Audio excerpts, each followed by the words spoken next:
നാടകാനുഭവങ്ങൾ പറഞ്ഞു, നാടക നടനായി കുറേ വേദികളിലൊക്കെ വന്നു. അപ്പോഴും തയ്യൽ തുടർന്നുകൊണ്ടിരുന്നു എന്ന് പറഞ്ഞിരുന്നു അല്ലേ? പിന്നെ സിനിമയിൽ എങ്ങനെയാണ് ആദ്യമായിട്ട് വന്നത്? ഈ കൂട്ടത്തിലൊരു മോഹൻദാസ് എന്ന് പറഞ്ഞൊരു ക്ലബ് ഒരാളുണ്ട്, എൻ്റെ ഒരു ചേട്ടനും കൂടെയൊക്കെയാണ്. ആളാണ് നായകനായിട്ട് നമ്മുടെ സമിതിയിലെ നാടകങ്ങളിലൊക്കെ ഹീറോ ആയിട്ടൊക്കെ അഭിനയിക്കുന്ന സുന്ദരനാണ്. ഐ.വി. ശശി സാറിനെ പോലെ ഇരിക്കും ചെറുപ്പത്തിൽ. അത് ശരി. സാറൊക്കെ ഉണ്ട് മേക്കപ്പ് മാനായി. പിന്നെ ഒത്തിരി പടങ്ങൾ ചെയ്തു. പത്മനാഭ സാറിൻ്റെ എല്ലാ പടങ്ങളും ചെയ്തു. ആള് ഇടയ്ക്ക് ഇങ്ങനെ ഒരു സദാശിവം എന്നൊരു മേക്കപ്പ് മാൻ്റെ കൂടെയൊക്കെ ഇടയ്ക്ക് പോകുമായിരുന്നു വർക്കിന്. അതുകൊണ്ട് തന്നെ സിനിമയായിട്ടൊരു ബന്ധമുണ്ടെന്നുള്ളൊരു ഇമേജ് ആൾക്ക് സമിതി എല്ലാവർക്കും ഭയങ്കര നമ്മൾ കൗതുകത്തോടെ നോക്കി നിൽക്കും. സിനിമയിലൊക്കെ ഉള്ള ആളാണെന്നുള്ളൊരു.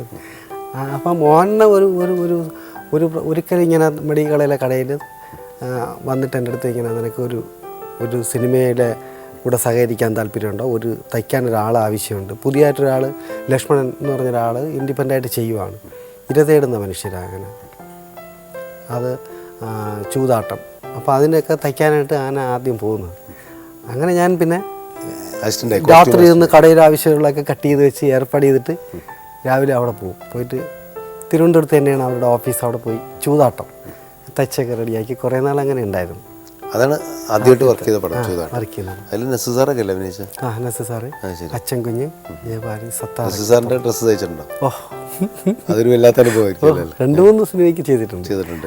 ആലപ്പി, അഷ്റഫ്, ആളുടെ ആദ്യത്തെ പടം, വനിതാ പോലീസ്, അങ്ങനെയൊക്കെയുള്ള പടമൊക്കെ തയ്ച്ചിട്ടുണ്ട്. സാറൊന്നും സംസാരിക്കത്തൊന്നുമില്ല, എന്നാലും നമ്മൾ ചെന്ന് തിരുന്ന് എന്തെങ്കിലും ചോദിക്കാനൊക്കെ ഒരുപാട് കൊതി തോന്നിയിട്ടുണ്ട്. അങ്ങനെ പിന്നെ സ്വാക്ഷരമം കാലിൽ മൂടി പിടിച്ച് വലിച്ചിട്ടുണ്ട്. അപ്പോൾ നോക്കി ചെയ്യൂ ഇങ്ങനെയൊക്കെ അത്രയൊക്കെ പറഞ്ഞിട്ടുണ്ട്. എന്തെങ്കിലും സംസാരിക്കാൻ വേണ്ടി മുടി പിടിച്ചു വരും. അത് ശരി, അത് കൊള്ളാം. ഷർട്ടൊക്കെ ഇട്ട് കൊടുത്തിട്ടുണ്ട്. അതൊരു വല്ലാത്തൊരു അഭിമാനത്തിൻ്റെ നിമിഷമാണ് അല്ലേ? അപ്പോൾ അങ്ങനെ വർക്ക് ചെയ്യുമ്പോൾ എന്തായിരുന്നു ധനുഷിൻ്റെ മനസ്സിൽ? കാരണം ഇതുപോലൊരു നടനാവണം. ആ കൊതി ഉണ്ടെങ്കിൽ തന്നെയും ഒരു തയ്യലിൽ ഞാൻ തുടങ്ങിയിട്ട് എനിക്ക് എവിടെ നിൽക്കാൻ പറ്റി എന്നുള്ളൊരിതായിരുന്നു അന്ന് എനിക്ക് ഭയങ്കരമായിട്ട് അഭിമാനം. നമ്മൾ കുറേ കടകളിൽ ഒതുങ്ങി ഇരിക്കാനും പറ്റുന്നില്ല, നാടകവും കൊതിയുണ്ട്. അങ്ങനെ പോയ കടയിൽ സ്ഥിരമായിട്ട് പണിയും കിട്ടത്തില്ല. അങ്ങനെ ഇത് ആദ്യമായിട്ട് ചെണപ്പടം നസീർ സാറിൻ്റെയൊക്കെ അടുത്ത് നിൽക്കാൻ പറ്റുക.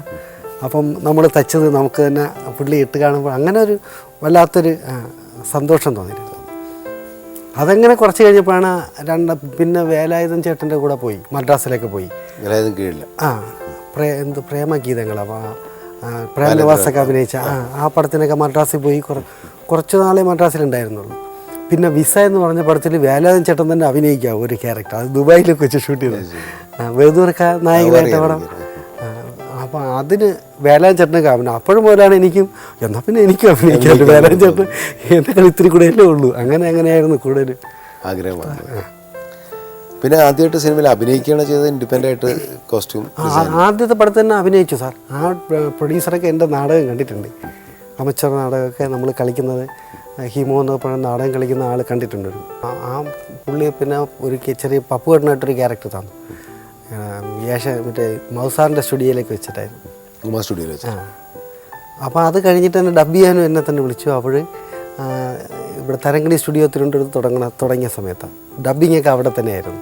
അങ്ങനത്തെ സെന്നെ വിളിപ്പിച്ച് അതിൽ തന്നെ ഡബ് ചെയ്തതൊക്കെ ആദ്യത്തെ പടം അത് തന്നെ.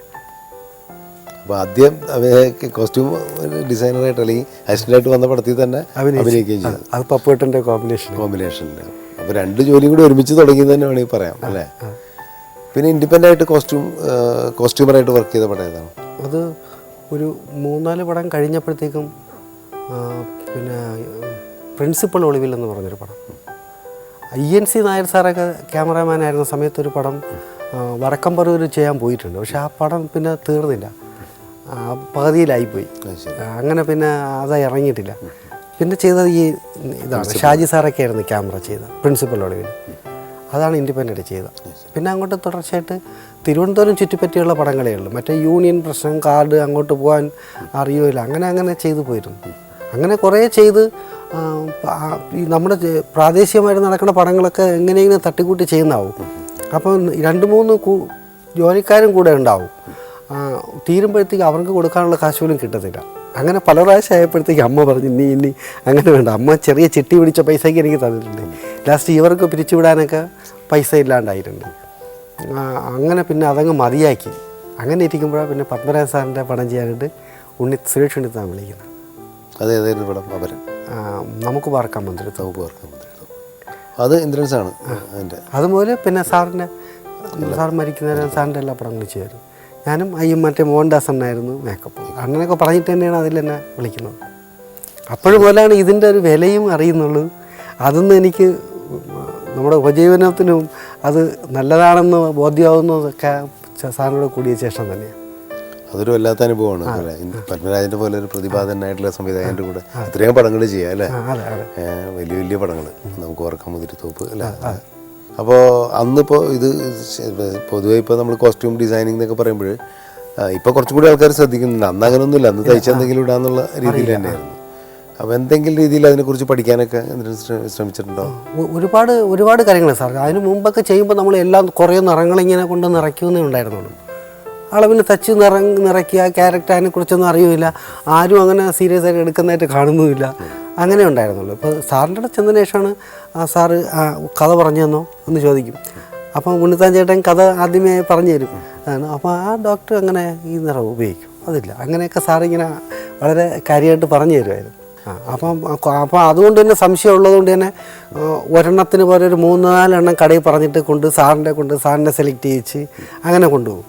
പിന്നെ വേറൊരു ബഹുമാനം വേറൊന്ന് തോന്നിയതും നമുക്ക് നിന്ന് ചെയ്യാനുള്ള തൻ്റെ ഇടം തോന്നുന്നു വെച്ചാൽ ആരും നമ്മളെ വേറെ ആർട്ടിസ്റ്റുകളൊന്നും കയറി അങ്ങനെ വരില്ല. വന്നിട്ട് ഇതാര് പറഞ്ഞിട്ട് ഇങ്ങനെയൊന്നും ചോദിക്കത്തില്ല.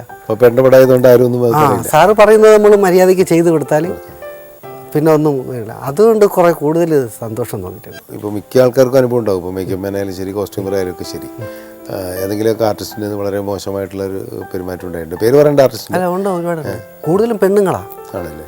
അവർക്ക് പ്രത്യേകിച്ച് മദ്രാസ് അടിപ്പാവടയുടെ തുണിയുടെ തന്നെ ക്വാളിറ്റി കുറഞ്ഞാൽ മതി. അത് അതിൻ്റെ മാച്ചാണ്. ചിലപ്പോൾ നമുക്ക് കളറ് കിട്ടത്തില്ല. അവരുദ്ദേശിക്കുന്ന പോലത്തെ മെറ്റീരിയൽ വരുമ്പോൾ കിട്ടത്തില്ല ആ കളറ്. പക്ഷെ അതൊക്കെ തന്നെ എനിക്ക് തന്നെ ചെറിയ പ്രായത്തിൽ ഇപ്പോഴും ചില കുട്ടികളൊക്കെ നടികൾ വരുമ്പോഴത്തേക്ക് ഞാൻ ഇതൊക്കെ ഓർത്ത് പോകുന്നതാണ്. ഇത് ഇത്തിരി കഴിയുമ്പോൾ ഇതുങ്ങളിങ്ങനെ കാലക്കിട്ട് ഇങ്ങനെയൊക്കെയല്ലേ ഇരിക്കത്തുള്ളൂ. അപ്പോൾ അതുങ്ങൾ അങ്ങനെ ആയിപ്പോണതാണ്. അതുകൊണ്ടായിരിക്കും അന്നൊക്കെ എനിക്കിങ്ങനെ അനുഭവം ഉണ്ടായെന്ന് ഞാൻ തോന്നിയിട്ടുണ്ട്. അങ്ങനെയൊക്കെ ഒരു എടുത്ത് മുഖത്തൂടെയൊക്കെ എറിഞ്ഞവരൊക്കെ ചെയ്യും. അങ്ങനെ മുഖത്ത് എറിഞ്ഞിട്ടുണ്ടോ? അങ്ങനെ മുഖത്തൂടെ അല്ലെങ്കിലും എടുത്ത് ഇങ്ങനെ എറിഞ്ഞിട്ട് പോയ നടികളുണ്ട്. പിന്നെ ഇതൊന്നും നമുക്ക് കിട്ടാതെ ഉപദ്രവം വരാതിരിക്കുന്ന നല്ല ഡയറക്ടറാണെങ്കിൽ നമുക്ക് ഒരാളെ അനുസരിച്ചാൽ മതിയല്ലോ. അത് കാണിച്ചാൽ എനിക്ക് മമ്മൂക്കയുടെ പടം തന്നെ ചെയ്യാൻ പേടിയുണ്ടായിരുന്നു. ഒരുപാട് പടം അങ്ങനെ വിട്ടിട്ടുണ്ട്. മമ്മൂക്ക വഴക്ക് പറയുന്നൊക്കെ പേടിച്ചിട്ട് അങ്ങനെ ചെയ്യാതിരുന്നിട്ടുണ്ട്. പിന്നെ അടുത്തപ്പോഴല്ലേ ആൾ പാവമെന്ന് അറിയുമോ. അങ്ങനെ ഒരുപാട് പടം ഞാൻ വിട്ടിട്ടുണ്ട്. പക്ഷേ എങ്കിൽ നമുക്ക് നൊമ്പരത്തി പോവൊക്കെ ചെയ്യാൻ നേരത്താണ് സാറിൻ്റെ പടമായിട്ട് ഒരു ധൈര്യം വന്നത്. എങ്കിലൊരു പേടി തോന്നുമായിരുന്നു. അത് കൊണ്ടുകൊടുത്ത സാറ് സെലക്ട് ചെയ്തെന്ന് പറഞ്ഞാൽ പിന്നെ ഒന്നും പറയത്തില്ലല്ലോ. മോഹൻലാൽ പിന്നെ അങ്ങനെ ഒട്ടും പറയാറുണ്ടല്ലോ അല്ലേ? ഒന്നുമില്ല, ഇത് മതി അങ്ങനെയൊക്കെ തന്നെ ചോദിക്കും. ജേത് ചേട്ടനൊക്കെ ചോദിക്കുന്ന പോലത്തെ വേറൊരു ലൈൻ എനിക്ക്. മമ്മൂക്കയ്ക്ക് പിന്നെ ഇച്ചിരി കാണുമ്പോഴുള്ളൊരു മോടിയൊക്കെ വേണം. അങ്ങനെ ഞാൻ ഒരിക്കൽ സാറിൻ്റെ അടുത്ത് പറഞ്ഞിട്ടുണ്ട്. ഞാൻ പറ്റിക്കുക വരെ ചെയ്തിട്ടുണ്ട് സാറിന്. പക്ഷെ അറിഞ്ഞില്ല, വൃത്തിയായിരുന്നു കാര്യങ്ങൾ. ഇപ്പോൾ അന്നൊക്കെ ബോംബെയിലൊക്കെ പോയി എനിക്കൊന്ന് മഹി അങ്ങനെ ജോർജ് സാറിൻ്റെ പടം ചെയ്യുന്ന വലിയ കോസ്റ്റ്യൂമർമാരുണ്ട്. അവർ പറഞ്ഞിട്ടുണ്ട് കോസ്റ്റ്യൂമറൊക്കെ ഫ്ലൈറ്റിലാണ് വരണം, അവിടെ പോയി ബോംബെയിൽ നിന്ന് മമ്മൂക്കയ്ക്ക് പർച്ചേസ് ചെയ്യാൻ പോയി എന്നൊക്കെ പറഞ്ഞു കേട്ടിട്ടുണ്ട്. അപ്പോൾ അതുപോലെ കഴിഞ്ഞിട്ടാണ് ഇവിടേക്ക് വരുമ്പോഴത്തേക്ക് ഷർട്ടൊക്കെ വേണം. ഇപ്പോൾ ഇവിടെ കാശുമില്ല. നമ്മുടെ അല്ല പ്രിയ ഫിലിംസിൽ അവിടെ ഒരു പടത്തിൽ സാറ് വന്നപ്പോഴത്തേക്കും വേലാൻ ചേട്ടൻ വേറൊരു പടത്തിന് പോയി മെരിലാൻഡ് വെച്ച്. ഷർട്ടില്ല. പെട്ടെന്ന് DBയുടെ ഷർട്ട് വേണം. പൈസയും ഇല്ല, പ്രൊഡ്യൂസറും സ്ഥലത്തില്ല. പിന്നെ അവിടെ ഒരു ഷർട്ടിന് തുണി എടുത്ത് വെച്ച് 2 കളറൊക്കെ ചേർത്ത് വേറെ റെഡിമെയ്ഡ് ഷർട്ടിൻ്റെ കളറൊക്കെ എടുത്ത് വെച്ച് അതിൻ്റെ DB എന്നൊക്കെ എഴുതി ബസ്സോട് കയറ്റി മുമ്പ് കൊണ്ട് ചരിച്ചിട്ട് തൃപ്തിയായിട്ടിട്ടുണ്ട് പോയി. DBയുടെ വെച്ചിട്ടുണ്ട് പോയി.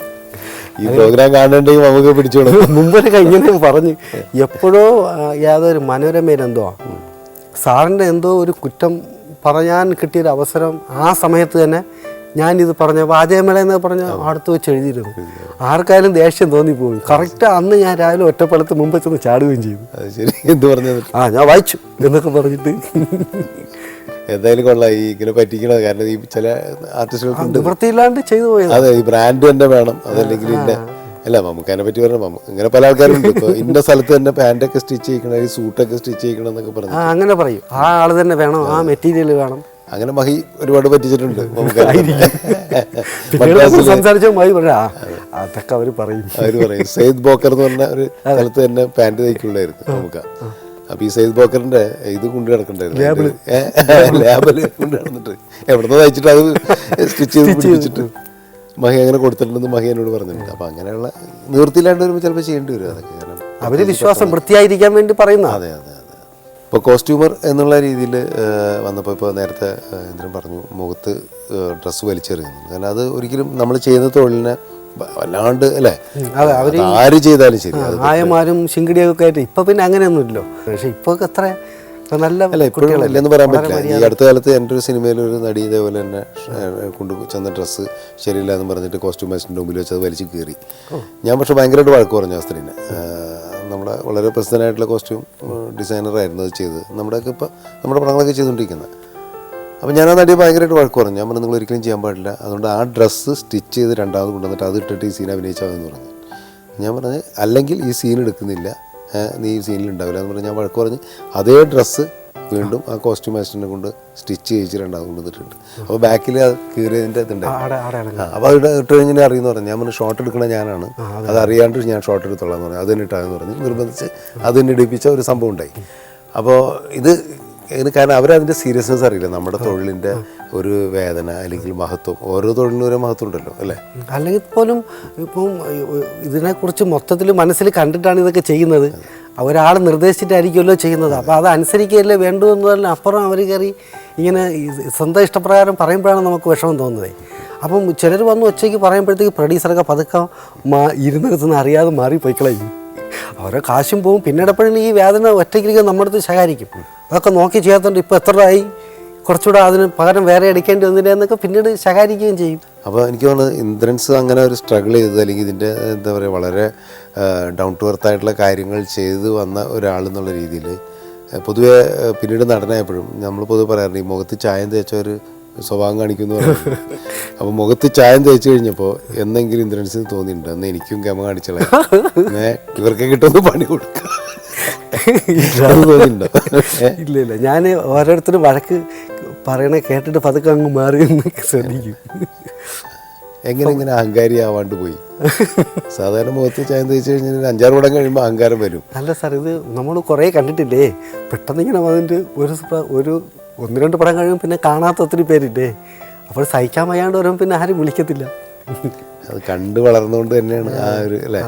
അതുകൊണ്ട് തന്നെയാണ് ഇന്ദ്രൻസിൻ്റെ ഈ സൗമ്യമായ ഭാവം എന്നെ ആകർഷിച്ചിട്ടുള്ള ഒരു ഘടകം തന്നെയാണ്. പലപ്പോഴും ഇന്ദ്രൻസിനെ നമ്മൾ പലയിടത്ത് വെച്ചിട്ട് കാണുമ്പോഴും ഒരു ആക്ടർ എന്നുള്ളതിനപ്പുറത്ത് ഇന്ദ്രൻസിനെ ഞങ്ങൾക്കൊരു ടെക്നീഷ്യൻ എന്നുള്ള രീതിയിൽ കൂടെ നിർത്താനാണ് ഇപ്പോഴും ഞാനൊക്കെ ഇഷ്ടപ്പെടുന്നത്. അതുകൊണ്ട് തന്നെയാണ് അതൊരു പ്രത്യേകതയാണ്. കാരണം നമ്മൾ ഈ ജോലിയുടെ മഹത്വം തിരിച്ചറിഞ്ഞ് ഈ അഭിനയ രംഗത്തേക്ക് വന്നതുകൊണ്ട് തന്നെയാണ് മുഖത്ത് ചായം തേച്ചിട്ടും ഈ അഹങ്കാരം വരാത്തത് എന്ന്. പിന്നെ എനിക്ക് തോന്നുന്നു ഈ കളരിയുടെ പ്രത്യേകത, പത്മരാജൻ എന്ന് പറയുന്ന മഹാകളരിയിൽ നിന്ന് അല്ലേ അഭ്യസിച്ച് വന്നതിൻ്റെ ഒരു പ്രത്യേകതയുണ്ട്. ഇപ്പോൾ ഇന്ദ്രൻ നടനായി തിരക്കതിന് ശേഷം കോസ്റ്റ്യൂമർ ഇപ്പോൾ കോസ്റ്റ്യൂം കൊണ്ടുവരും ഇന്ദ്രൻസിന്. ഈ പറഞ്ഞ മാതിരി അന്ന് ഇന്ദ്രൻസ് നെസസാറിൻ്റെ ഒക്കെ ഇടിച്ചു കൊടുത്ത മാതിരി ഇന്ദ്രൻസിന് കൊണ്ടുവന്നിട്ട് പാൻറ്റും ഷർട്ടൊക്കെ ഇട്ട് തരും, ഷൂ ഒക്കെ ഇട്ട് തരും. അപ്പോൾ ഷൂ ഇടാനായിട്ട് കാല് നീട്ടി കൊടുക്കാം, ഞാൻ വാങ്ങിച്ചിടും അല്ലേ. അവർ പ്രത്യേക സ്വാതന്ത്ര്യം എടുക്കാറുണ്ട് അതുങ്ങൾ വരുമ്പോഴത്തേക്കും വാങ്ങിച്ചിടും. അത് ചെയ്യുന്നത് ശരിയല്ല എന്ന് തോന്നുന്നു അല്ലേ. പക്ഷെ ഇവിടുത്തെ നടന്മാർക്കൊന്നും അതൊരു കോസിലും ഇല്ല അതിൻ്റെ അകത്ത്. എനിക്ക് പലപ്പോഴും അതൊരു വിഷമം തോന്നിയിട്ടുണ്ട്, ഒരു ദാസ്യവേല ചെയ്യുന്ന മാതിരി. നിങ്ങളുടെ തൊഴിലിൻ്റെ ഭാഗം കോസ്റ്റ്യൂമറുടെ തൊഴിലിൻ്റെ ഭാഗമായിരിക്കും എങ്കിൽ പോലും അത് ചില ഡ്രസ്സുകളൊക്കെ ഇടുമ്പോൾ ഒന്ന് കുനിയാൻ പറ്റായൊക്കെ വരും. ഇപ്പോൾ പോലീസ് യൂണിഫോം പോലുള്ള ചില കാര്യങ്ങൾ വരുമ്പോൾ, അല്ലെങ്കിൽ പ്രായം ഉള്ള ആർട്ടിസ്റ്റിലൊക്കെ ഇപ്പോൾ പയ്യന്മാരൊക്കെ അത് ചെയ്യുമ്പോൾ നമുക്ക് കാലം കയറ്റി വെച്ചിട്ട് ഇങ്ങനെ കാലം അതൊക്കെ ഇവരൊക്കെ മനസ്സിലാക്കേണ്ട ഒരു കാര്യമാണ്. കാരണം ഓരോ തൊഴിലും അതിൻ്റെ മാന്യതയുണ്ട്. ചെയ്യണമെങ്കിൽ ചെയ്യാം, അല്ലെങ്കിൽ ചെയ്യാതിരിക്കാതെ. മറ്റവർക്ക് ചെയ്യില്ല എന്ന് പറയാനും പറ്റില്ല. അവരുടെ ജോലി പെട്ടത് തന്നെയാണ്, ഒരുക്കി വിടുക എന്നുള്ളത് കാര്യം തന്നെ.